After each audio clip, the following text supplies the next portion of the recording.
ये बताइएगा कि ये अब निगरान सेट अलग मामला है, असम्बलियाँ तहलील करनी है, मुद्दत पूरी करनी है, वज़ीर आज़म कौन होगा, इकोनॉमिस्ट होगा, अभी तक सिर्फ मुलाकातें हैं और मुल्क से बाहरी फैसले हो रहे हैं इस मुल्क के। बिल्कुल उसामा भाई, दुरुस्त बात है। देखें उसामा भाई, अब मेरा ये ख्याल है कि मामलात कुछ जो चीज़ें जिन पे हमारा ज़्यादा फोकस है ना, जैसे हमारा ज़्यादा फोकस रहता है कि चेयरमैन पीटीआई डिस्क्वालीफाई होंगे नहीं होंगे, जेल जाएंगे नहीं जाएंगे, मेरा ख्याल मामलात इन सारी चीज़ों से बहुत आगे चले गए हुए हैं। देखें कुछ चीज़ें तो इस वक्त तय हैं, यानी वो नज़र आ रही हैं, वो सामने दीवार पर लिखी हुई नज़र आ रही हैं कि चेयरमैन तहरीक इंसाफ डिस्क्वालीफाई होंगे।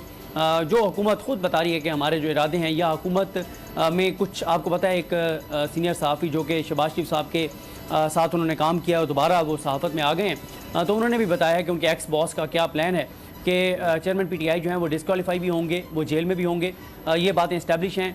इलेक्शन अगर होगा तो 16 जमातें इक़्तिदार में होंगी। 14 मौजूदा जो जमातें हैं, ये एक इस्तेकाम पाकिस्तान पार्टी और एक जो है वो खटक साहब की जो जमात है। अब मुझे बताएं कि 16 माह में मुल्क को जिस नहज पे ये 14 जमातें लाई हैं, 2 जमातों के इजाफे के साथ अगर इन्होंने ही वापस आना है तो फिर आप देख लें चैलेंजेस कुछ और हैं। चैलेंजेस क्या हैं?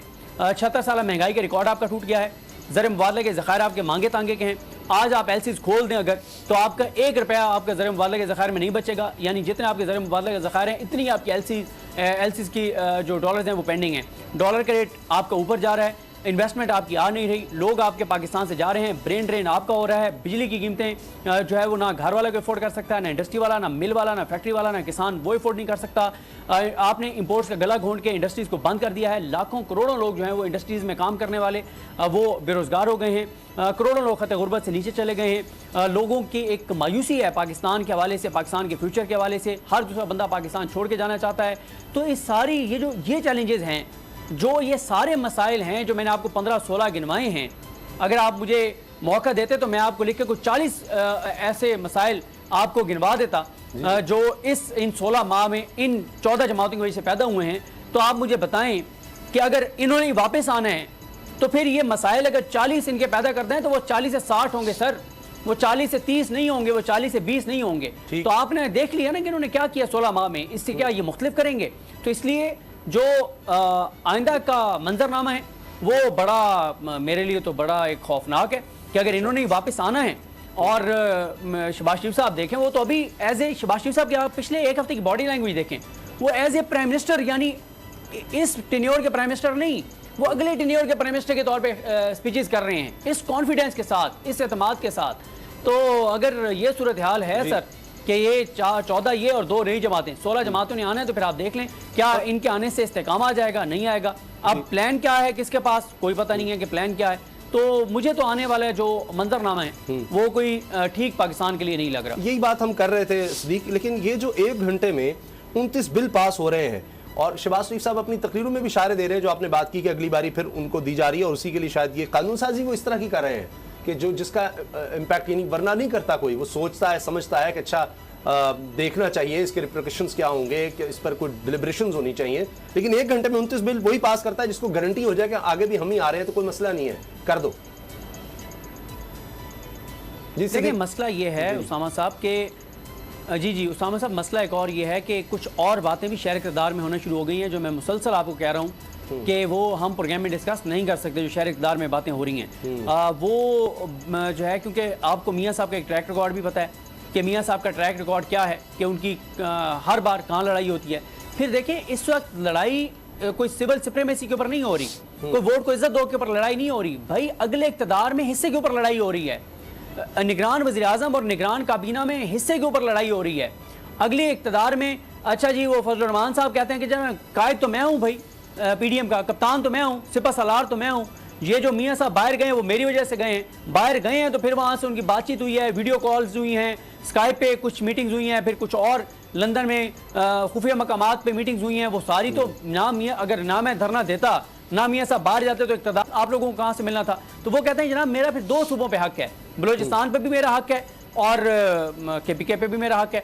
फिर हामिद मीर साहब, उनको आपने कल परसों सुना होगा, वो कहते हैं कि जरदारी साहब जो हैं वो अलग नाराज हुए बैठे हैं। वो कहते हैं जनाब बाप पार्टी ने पीपल्स पार्टी में जाम होना था, वो नहीं करवा रहे आप। ये इस्तेकाम पाकिस्तान में पार्टी में जो लोग गए हैं, ये तो मेरे साथ वादा था कि मेरे पास आने, ये जो खटक के पास बंदे भेजे जा रहे हैं वो तो पीपल्स पार्टी में आने थे। तो अब जो लड़ाई इस वक्त हो रही है ना उसामा गाजी साहब, वो हो रही है अगले इक्तदार में हिस्से के ऊपर, और यहाँ तक कि वजारतें भी अभी से डिस्कस हो रही हैं कि आपके पास इतनी वजारतें होंगी, हमारे पास इतनी होंगी, और कौन कौन सी वजारत किसके पास होगी, इस पर भी डिस्कशन हो रही है। फिर आप खुद अंदाजा लगा लें सर जी कि क्या हालात और वाक़यात होंगे। अच्छा, अब ये जो बातें सिद्दीक ने की हैं, इसमें मैं देख रहा हूँ कि अब ये भी सोचा जा रहा है कि शायद जो आगे करना है उसके लिए कि कोई बोल ना सके।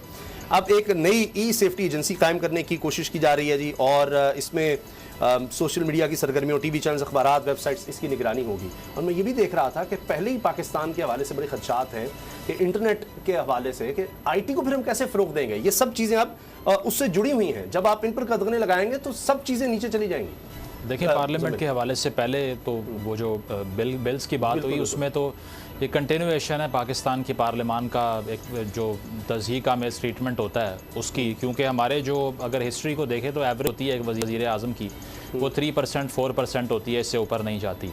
अगर हम पिछले दौर की बात करें तो पीटीआई ने जो है वो रिकॉर्ड कायम किया था ऑर्डिनेंस पास करने का, 77 ऑर्डिनेंस पास किए तहरीक इंसाफ ने, जो कि एक रिकॉर्ड है, इससे पहले कभी नहीं हुए। इसके अलावा आज पीएमएलएन ने ये और पीडीएम ने ये रिकॉर्ड बना दिया कि 29 बिल गालिबन पास किए, बेशक इसमें से 15 अरकान ने 1 घंटे में, और उसकी वो 15 अरकान ने क्यों किया, क्योंकि कोरम की निशानदेही की नहीं किसी ने।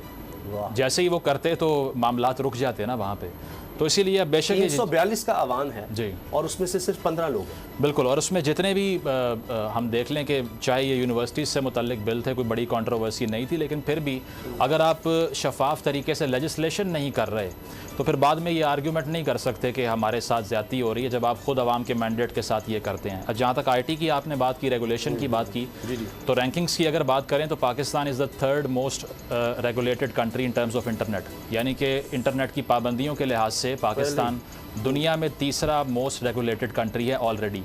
अब मुझे नहीं पता कि इसके अलावा कितनी रेगुलेशन चाहिए आपको, इसके अलावा क्या करना है। या तो आप यही कर दें जो कम्युनिस्ट कंट्रीज़ में होता है, रशिया में, चाइना में होता है कि वहाँ पे ना व्हाट्सएप है ना सोशल मीडिया है, तो वो कर दें। फिर इसके बाद तो यही बचता है, क्योंकि इससे ज़्यादा रेगुलेशन तो रिक्वायर्ड नहीं है।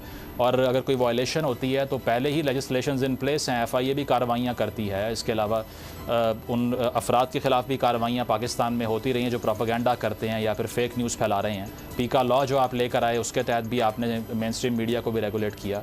तो मेरा ख्याल है ये हाइपर रेगुलेशन है, क्योंकि पहले ही हम इंटरनेशनल रैंकिंग्स में सिर्फ बॉटम पे हम लाए करते हैं, तो इससे ज़्यादा नीचे कहाँ जाना है, नंबर 1 पे आना तो ठीक है, कर लें इसको। पहले ही कहा जाता है हमारे यहाँ इतने कवानीन हैं लेकिन उन पर अमल दरामद नहीं होता, उसमें नई कवानीन, मसला एग्जीक्यूशन का है। बिल्कुल। अब ये जो बात मुजम्मिल लिखी गई, पाकिस्तान 3रे नंबर पे है, पहले ही इतनी कदगने हैं सदीक जान, और कितना चाहिए, कितना घोटना है गला हमने मीडिया का, लोगों का।